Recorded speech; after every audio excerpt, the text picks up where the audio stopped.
Hi, ఈరోజు గోబీ 65 ఎలా చేయాలో చూపిస్తాను. ముందుగా కాలీఫ్లవర్ని ఇలా సన్నగా కట్ చేసుకున్నాను. వీటిని ఇప్పుడు నేను వాటర్ బాయిల్ చేసుకున్నాను. వాటర్లో 1 టేబుల్ స్పూన్ సాల్ట్ వేసి తర్వాత దీంట్లో కాలీఫ్లవర్ వేసుకోవాలి.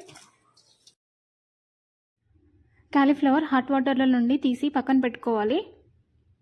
నేనైతే 1 మినిట్ ఉంచాను, చాలు.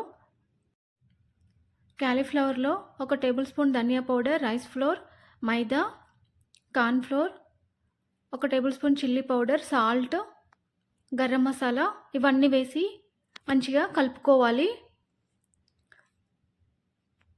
దాంట్లో తడి కోసం కొద్దిగా వాటర్ యాడ్ చేసుకున్నాను.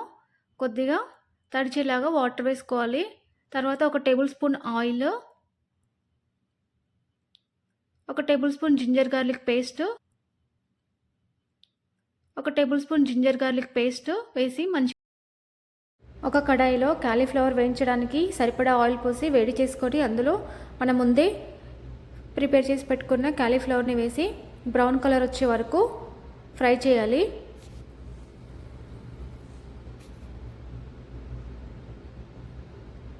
ఇలా మంచిగా గోల్డెన్ బ్రౌన్ వచ్చే వరకు ఫ్రై చేసి వేగిన తర్వాత ఒక ప్లేట్లో తీసుకోవాలి.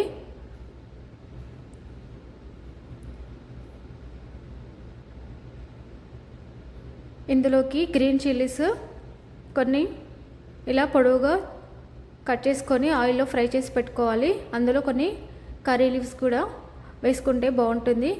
కొన్ని కర్రీ లీవ్స్ ఇలా కరివేపాకుని వేసి వేయించి తీసి పక్కన పెట్టుకోవాలి.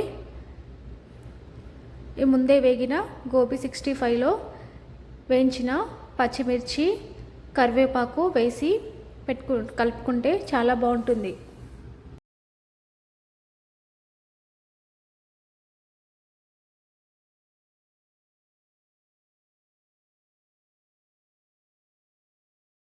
నేను చేసిన గోబీ 65 మీకు నచ్చితే కామెంట్ చేయండి, లైక్ చేయండి.